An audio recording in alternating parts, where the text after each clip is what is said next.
Problem 9. A grading scale gives a C for scores 75 to 84.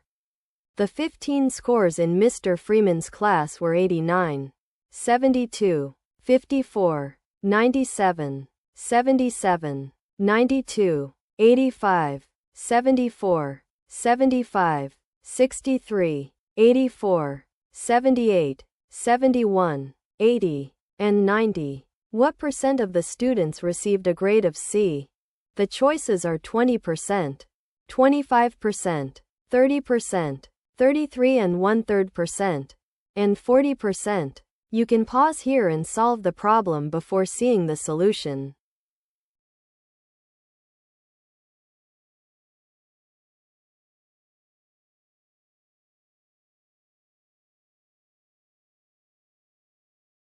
Count scores from 75 to 84. Divide by 15. So 33 and 1/3% got a C, choice D.